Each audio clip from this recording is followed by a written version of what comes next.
todavía 70 hay que disponer y hay que recuperarse, y si les fue bien, pues qué bueno, salga mejor en el otro examen, y así al final van con el curso ganado, qué excelente. Les deseo que haya lo mejor en sus clases, no solo en la mía, sino en todas las clases del semestre.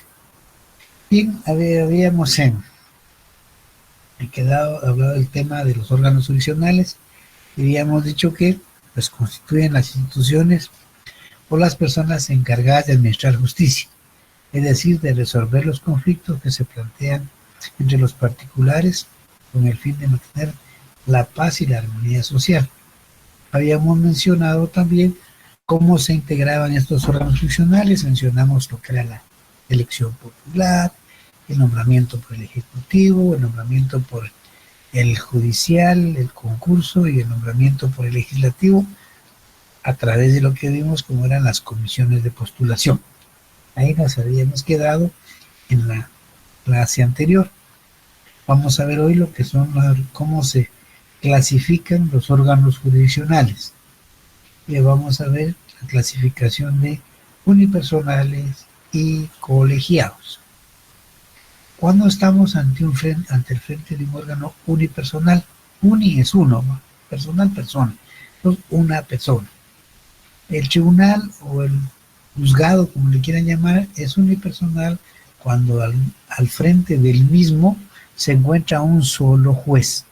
Es decir, una persona ejerce la función de administrar justicia, pero no olvidemos que él solito no está ahí. Tiene del personal que le auxilia para realizar su función, el secretario, notificadores, oficiales, comisarios. Es decir, ese personal auxiliar está en toda clase de tribunales, y en este unipersonal ahí está su personal auxiliar. No se les olvide, son los jueces de primera instancia y los jueces de paz, aunque en la actualidad ya hay juzgados de primera instancia que son colegiados, pero la mayoría de tribunales de primera instancia siguen siendo unipersonales. Lo mismo sucede con los juzgados de paz, que son unipersonales. ¿Y dónde encontramos eso? Pues primero que nada, los juzgados de primera instancia los encontramos en la ley del organismo judicial, y específicamente en el artículo 94. ¿Quién me ayuda? Perdón. En el artículo 94, ley del organismo judicial. ¿Sí, Ingrid? Yo, Lick, si quieres se lo leo yo. Por favor. Muy bien, ahorita se lo leo. 90, ¿qué me dijo, perdón? 94. 94, muy bien. Competencia. Artículo 94, competencia. La Corte Suprema de Justicia determina la sede y distrito que corresponde a cada juez de primera instancia, y donde hubiere más de uno, les fijará su competencia por razón de la materia, de la cuantía y del territorio. Gracias, Ingrid. Si llevaron la lectura, se dieron cuenta que dice que en la Corte determinará, dice, la sede y distrito que corresponde a cada juez de primera instancia. Quiere decir que en los juzgados de primera instancia hay una sola persona, un solo titular. Y habla de donde hay más de un juez, es porque hay más de un tribunal de primera instancia, por razón de la cuantía, por razón del territorio, por razón de la materia. Pero los jueces de primera instancia, en términos generales, son unipersonales. Y lo mismo sucede con los juzgados de paz, son unipersonales. Ahí solo un juez es el responsable de administrar justicia, y lo encontramos en el 101 y en el 102 de la ley del organismo judicial. ¿Quién nos ayuda con el 101?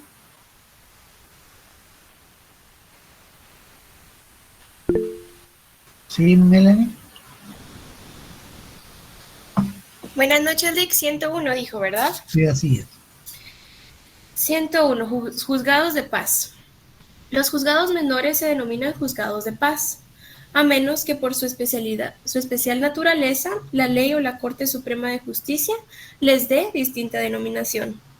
La Corte Suprema de Justicia establecerá los juzgados menores en el número y en los lugares que considere convenientes a la buena administración de la justicia. Aprovechemos que está usted, Melanie, léanos el 102. Muy bien, Lick. Artículo 102, sede. En cada cabecera departamental debe haber por lo menos un juzgado de paz. En lo que respecta a los municipios, la Corte Suprema de Justicia, cuando lo considere conveniente, puede, atendiendo a la distancia y el número de habitantes, extender la jurisdicción territorial de los juzgados de paz a más de un municipio. La Corte Suprema de Justicia podrá fijar sedes y distritos con independencia de la circunscripción municipal. Gracias, Melanie. Es decir, estos dos tribunales de paz y de primera instancia son unipersonales. Al frente de ellos existe un solo juez. Pero les acabo de mencionar que específicamente en el ramo penal hay tribunales de primera instancia que ya son colegiados. Es decir, hay más de un juez. Pero la regla general es esa. Apunten ahí para que se les quede ya en sus notas cuáles son los unipersonales. Reiteramos, uno, ¿verdad? Personal es una persona. Al frente del tribunal se encuentra una sola persona que es la encargada de administrar justicia o se ha nombrado un solo juez. Esta forma o esta clase de tribunal tiene sus ventajas y tiene sus desventajas. Entre las ventajas que más resaltan es que los jueces, como son solitos, solo hay un juez, no tiene con quién discutir, ni con quién hablar, ni con quién que compartir la función jurisdiccional.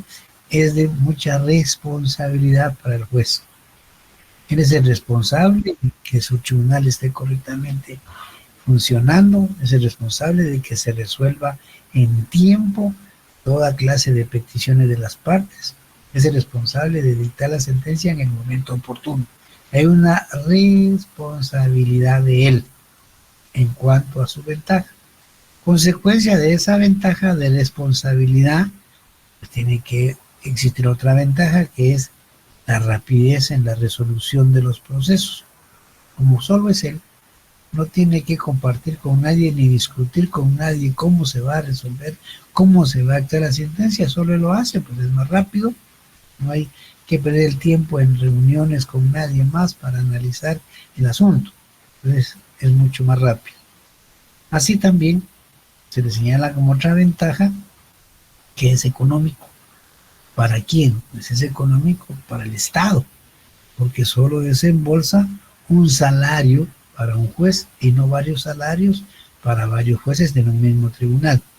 Claro, hay varios jueces, pero en distinto tribunal y es más económico para el Estado. Además de eso, al momento en que se va a escoger un juez, pues como es uno solo, es más fácil en un grupo, la selección puede ser más exigente, más rigurosa. En la actualidad ya les he mencionado que existe una escuela de estudios judiciales. Quien quiera participar ahí, pues presenta su documentación, su currículum, o lo que es lo mismo, su hoja de vida, solicita el ingreso, le hacen los exámenes correspondientes y si aprueba, pues va a la escuela. Es decir, su selección es muy rigurosa. No puede cualquier persona llegar y decir, bueno, quiero ser juez. No, ya pasaron esos tiempos en que les mencionaba que era más fácil acceder a ser juez, máxime en los pueblos alejados a la ciudad. Ahora ya no, aunque sea un lugar alejado, pues ya los salarios, los premios judiciales son uno de los que tienen muy buenos salarios y todas las personas quieren hoy ingresar a la carrera judicial. Pero también tiene sus desventajas, como lo mencionaba al principio. Y la desventaja más grave que se le ha señalado es que algunos, por suerte no todos, ¿verdad? Algunos jueces incurren en delito de prevaricato o de cohecho. Es decir, él sabe que está cometiendo una ilicitud, una ilegalidad. Pero eso se refiere pues a aquellas personas que no han tenido una preparación moral y académica correcta. Entonces ustedes deben de prepararse bien para evitar eso. El prevaricato, ¿a qué se refiere? Pues es cometer delitos, emitir resoluciones contrarias a la ley, sabiendo claramente que es contraria a la ley. Ese es prevaricato.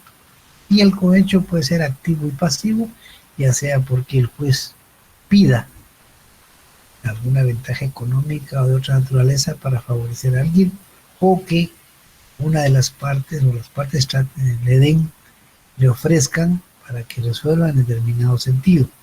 Eso del prevaricato y del cohecho son algunos de los delitos que puede incurrir. Hay otros delitos que están en el Código Penal, en la parte que se refiere a los delitos de la administración de justicia, por ahí por el 430, por ahí están esa serie de delitos en que incurren los funcionarios judiciales.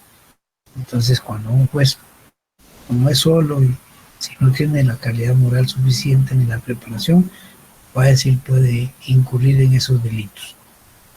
Además de eso, pues también puede cometer errores y equivocaciones, eso independientemente de un delito, pues que no hay en su mente ninguna intención de cometer delitos, pero puede equivocarse, es un ser humano, como todos, puede cometer errores fácilmente. Eso pues a las personas les da desconfianza, ¿verdad?, que pueda cometer un error, porque no hay con quien discuta el asunto. Y además, les mencionaba que antes en los pueblos lejanos no existían abogados como jueces de paz, sino que eran estudiantes y en algunos casos ni estudiantes de derecho, porque no se iban por las distancias y lo difícil del acceso a los lugares, pues se nombraba alguna persona que estuviera ahí, que tuviera por lo menos el nivel medio. Es decir, esos son los unipersonales en cuanto a sus desventajas y sus desventajas. Pero a la par de esos unipersonales están los colegiados. Colegiado quiere decir varias personas. Cuando hablamos del colegio, quiere decir que hay varias personas que integran un grupo. Pero los colegiados es que al frente del tribunal hay más de un juez. Y aquí en el caso nuestro, pues encontramos a la Corte Suprema de Justicia, encontramos también a las salas de apelaciones y a la Corte de Constitucionalidad. Esos son los tribunales colegiados, están integrados por más de un juez. Y aquí vamos a ver, recordar un poquito lo que es la Corte Suprema de Justicia, que ya lo hemos apuntado varias veces, está integrada por 13 magistrados, uno de ellos es el presidente y los demás son los vocales. Veámoslo, recordémoslo en el 214, ¿quién nos ayuda? En la Constitución. 214. Buenas noches, licenciado. Artículo 214, integración de la Corte Suprema de Justicia. La Corte Suprema de Justicia se integra con 13 magistrados, incluyendo su presidente, y se organizará en las cámaras que la ley determine. Cada cámara tendrá su presidente. El presidente del organismo judicial lo es también de la Corte Suprema de Justicia, y su autoridad se extiende a los tribunales de toda la República. En caso de falta temporal del presidente del organismo judicial o cuando conforme a la ley no pueda actuar o conocer, en determinados casos lo sustituirán los demás magistrados de la Corte Suprema de Justicia en el orden de su designación. Gracias, Elizabeth. También es un tribunal colegiado porque al frente del mismo hay más de una persona, más de un juez, más de un titular. Lo mismo sucede con la sala de apelaciones. Se integra por 3 magistrados, un titular es el presidente y los otros 2 titulares es un vocal primero y vocal segundo. Además de que ya mencionamos que las salas de apelaciones tienen 2 suplentes, lo que no sucede en el caso de la Corte. Y eso donde lo encontramos en la ley del organismo judicial. Recordemos el 87, por favor, ley del organismo judicial.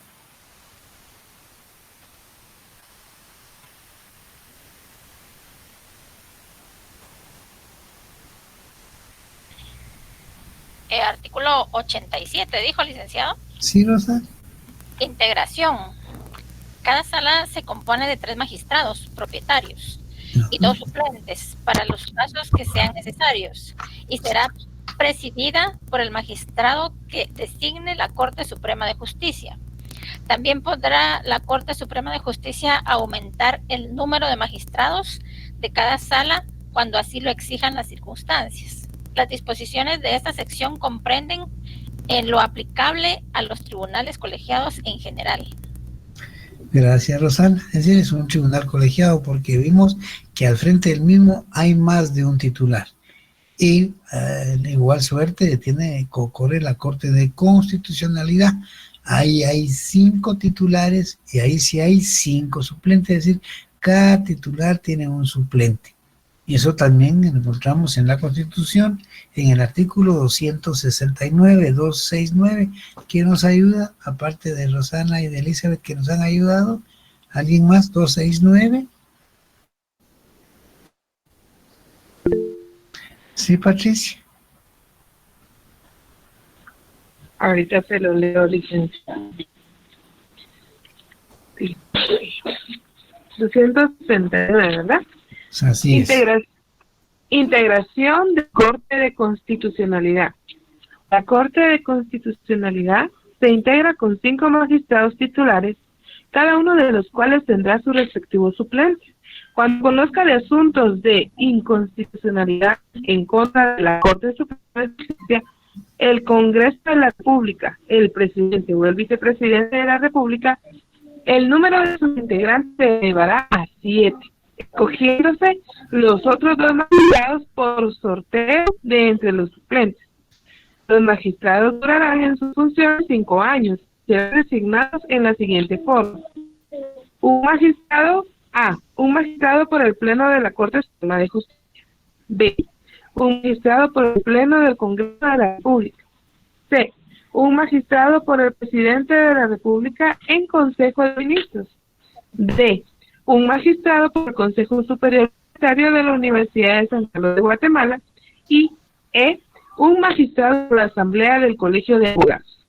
Simultáneamente con la designación del titular, se hará la respectiva suplente ante el Congreso de la República. La instalación de la Corte de Constitucionalidad se hará efectiva 90 años después que la del Congreso de la República. Gracias, Patricia. Y en el 270 nos señala los requisitos para ser magistrado de la Corte de Constitucionalidad. ¿Quién nos ayuda ahí, por favor? Aparte de quienes ya nos ayudaron. Sí, Wilfrido. Artículo 270.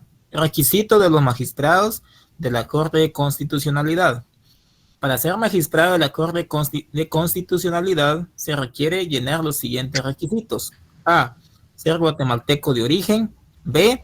Ser abogado colegiado. C. Ser de reconocida honorabilidad. B.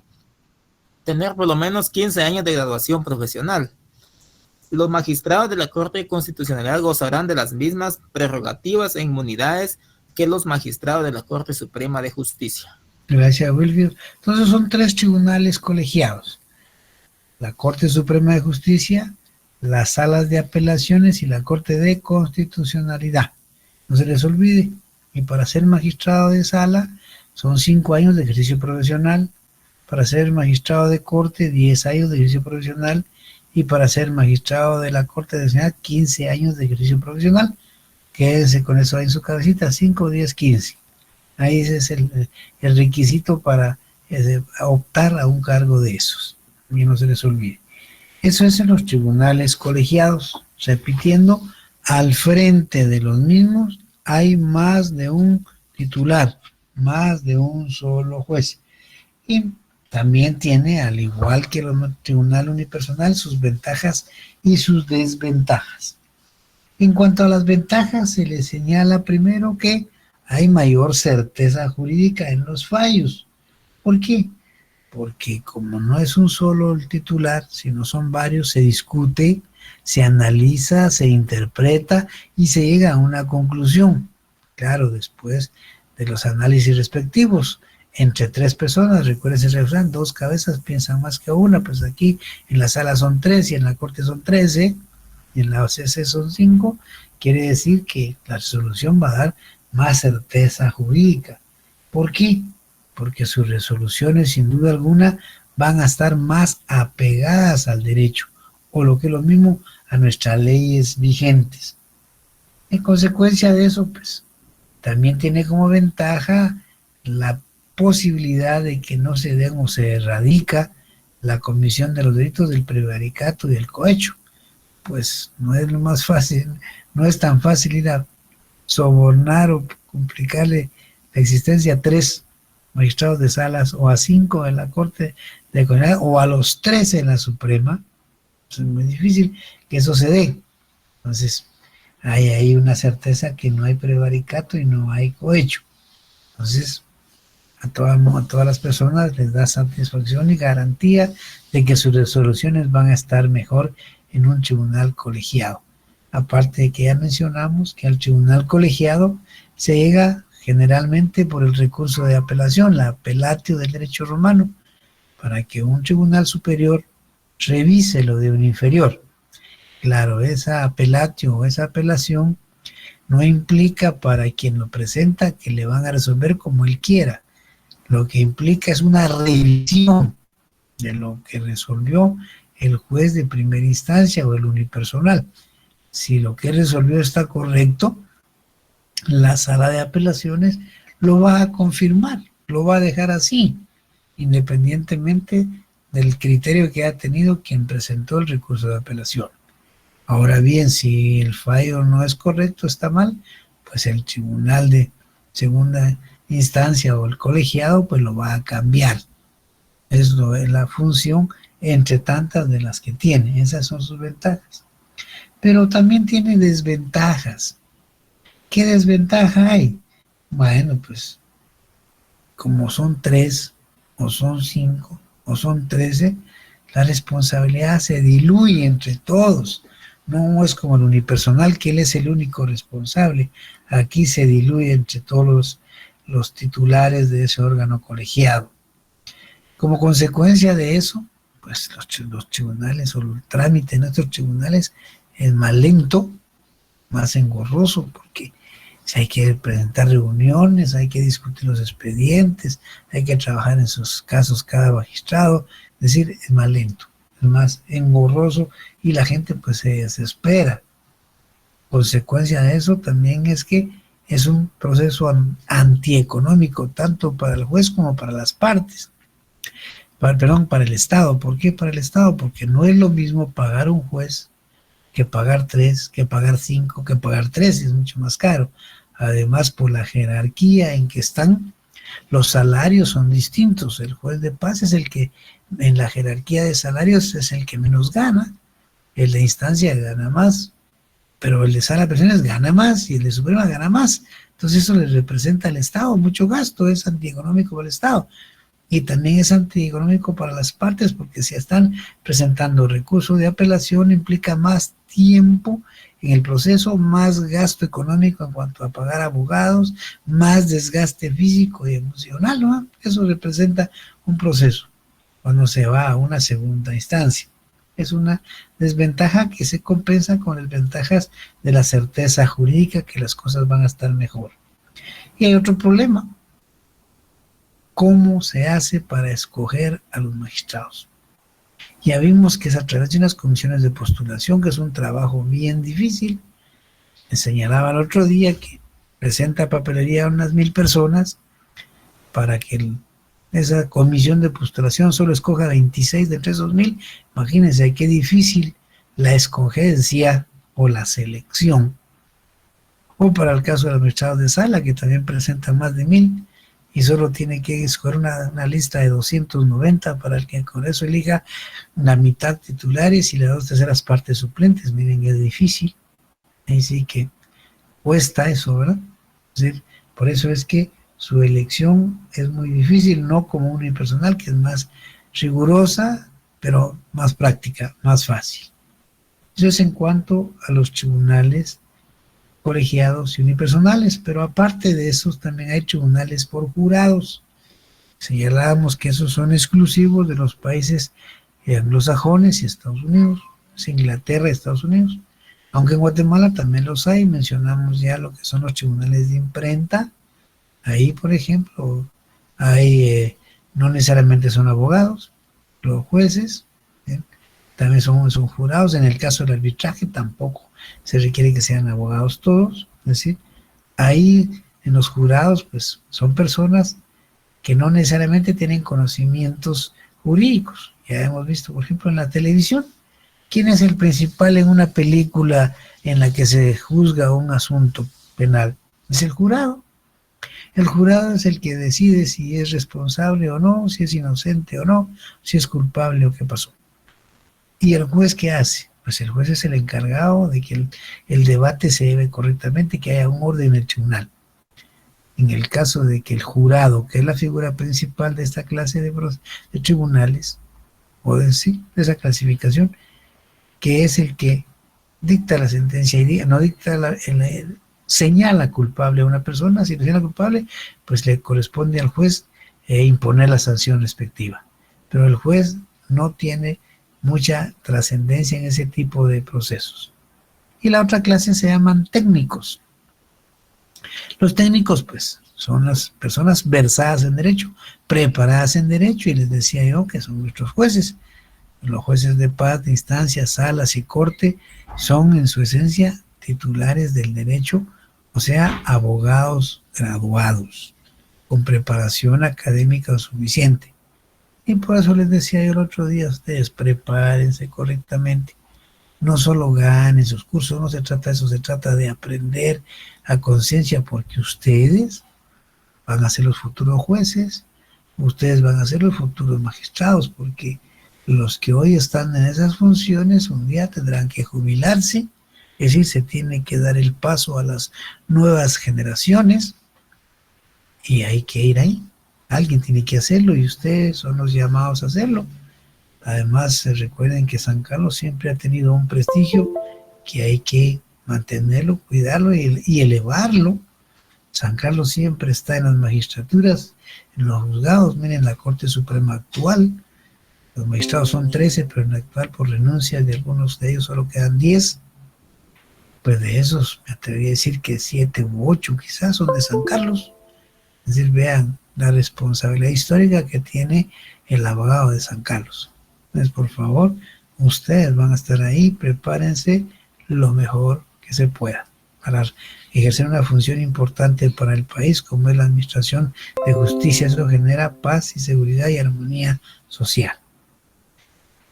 Además de esas clases de órganos que vimos, jurados, técnicos, colegiados, unipersonales, también vamos a conocer lo que se llama la única y la doble instancia. ¿A qué se refiere eso de la única y la doble instancia? Pues la única instancia es cuando un proceso se conoce una sola vez por un solo juez, esa sentencia la dicta y ahí termina. No hay posibilidad de ninguna revisión por nadie. Es decir, la appelatio del derecho romano, hoy en nuestro sistema legal la apelación no existe en la única instancia.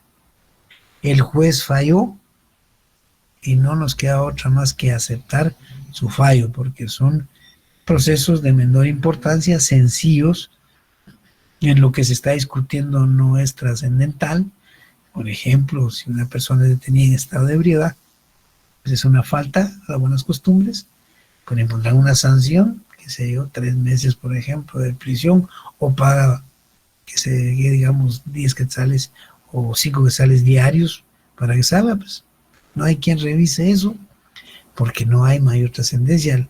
La persona responsable pues tendrá que cumplirlo, o en el caso de que alguien maneje sin la licencia de conducir o sin licencia de conducir vigente que haya vencido, pues sanciones. Y de ahí no hay que discutir más, solo se le impone la acción y la paga y se acabó. No se puede ir a un juzgado superior a que revise, porque el costo de esa revisión implica demasiado alto para el Estado y para las personas. Esa es la única instancia. El proceso se conoce una sola vez. La sentencia se queda firme, no hay manera de revisar.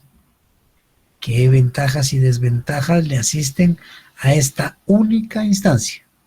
Pues la primera ventaja es que el bajo costo en la administración de justicia, sí, ya no hay que gastar mucho, es un juez unipersonal, es económico para el Estado y también para las personas, porque no se va a gastar mucho en el trámite, es de bajo costo, así de simple. Y además, como es un tribunal unipersonal en procesos de menor cuantía o pues, sin mayor importancia, el trámite es rápido. Las resoluciones son rápidas. Lo detienen hoy y si no hay más gente detenida, hoy mismo lo escucha el juez y hoy mismo lo sanciona y si paga hoy mismo sale. Es decir, es rápido. Así se tratan los juzgados de la única instancia. ¿Qué desventajas tiene? Pues una de grandes ventajas es de que si el juez cometió algún error o alguna equivocación, no hay cómo corregirla. Eso implica otra desventaja, que no da a las personas una certeza jurídica en cuanto a la forma en que se resolvió. Eso sucede en lo que es la única instancia. Por el contrario, la doble instancia genera que un tribunal unipersonal conoce el proceso. Al resolver, como son procesos de más importancia o de más trascendencia, ya no de ínfima cuantía o de faltas, puede ser objeto del recurso de apelación. Al apelar, pues eso implica que se pasa a un tribunal superior, que por regla general son las salas de apelaciones. Ellos revisan, y como les mencionaba hace un rato, un tribunal de segunda instancia revisa, y si las cosas están bien, así se queda. Por el contrario, si están mal, las cambia. Y esta doble instancia tiene sus ventajas y también tiene sus desventajas. La primera gran ventaja es que se revisa lo que dispuso un juez inferior por un superior que es colegiado y que puede analizarlo más de una persona. Al existir ese tribunal superior, pues se elimina, o por lo menos se reduce en un gran número, la posibilidad de que se cometan errores o equivocaciones. Puede hacerse ahí. Si hubo un error, pues se corrige, se modifica, se amplía, o lo que sea. Ahora, si todo está bien, solo se confirma. Eso implica para las personas certeza jurídica. ¿Sí? Tiene más confianza porque ya un tribunal superior fue quien resolvió el asunto. ¿Pero qué desventajas tiene? Pues ya la segunda instancia, como hemos mencionado, es formado por más de una persona. Eso implica que se diluye la responsabilidad, como lo vimos en los tribunales de colegiados. Ya vimos también que es antieconómico para el Estado y para las partes, y su selección es muy difícil, es decir, su selección de su personal o de sus jueces. Eso es una desventaja, aparte de que el trámite puede volverse lento o muy engorroso.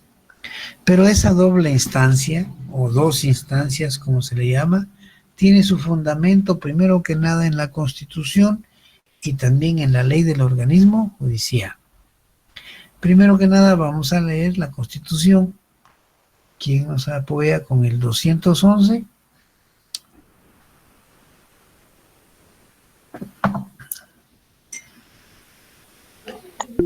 Buenas. Sí, Randy. Bueno, Randy y después Carol. ¿Cuál dijo el licenciado? 211, ¿verdad?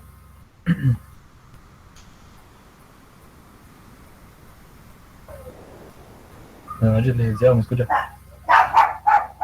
211, Randy. Constitución.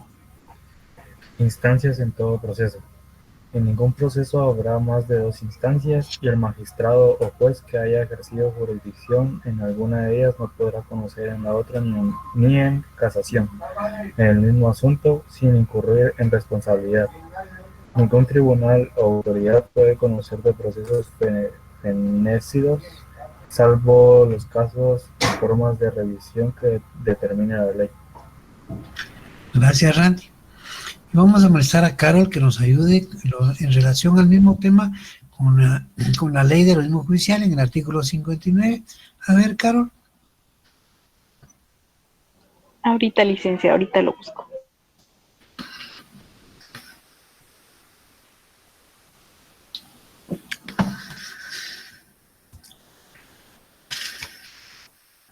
Artículo 216, dijo. No, en la ley del judicial, el 59, ley del organismo judicial, Carol. Muy bien, licencia.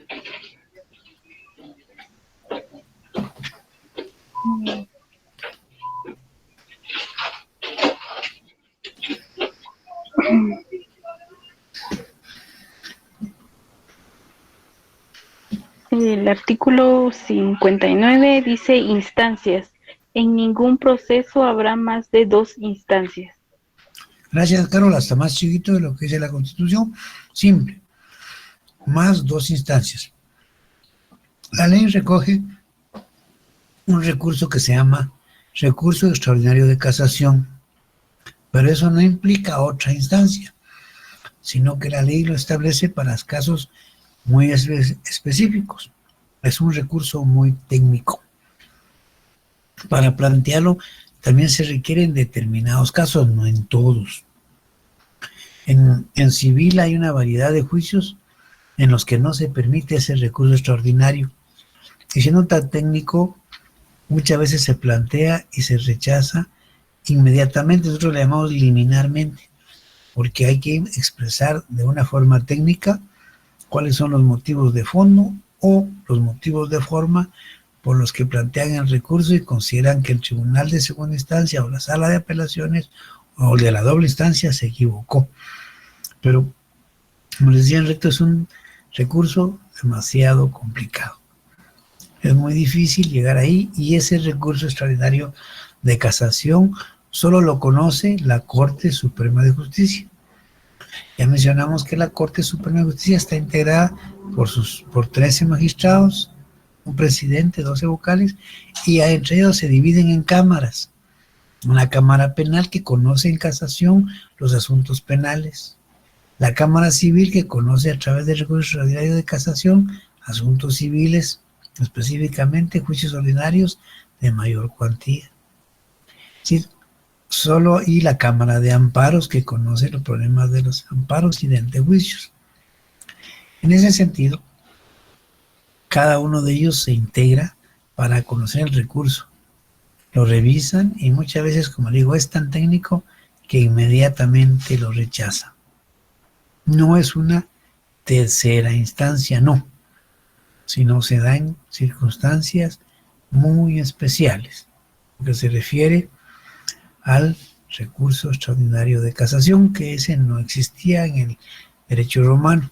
Si en el romano lo que nos transmite a nuestras fechas es la appelatio o la apelación.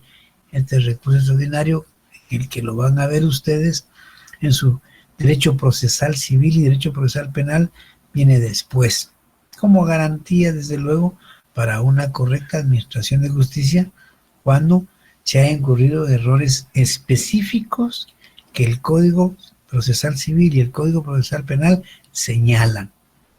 Y ahí dice claramente, hay un listadito de los motivos por los cuales se puede interponer.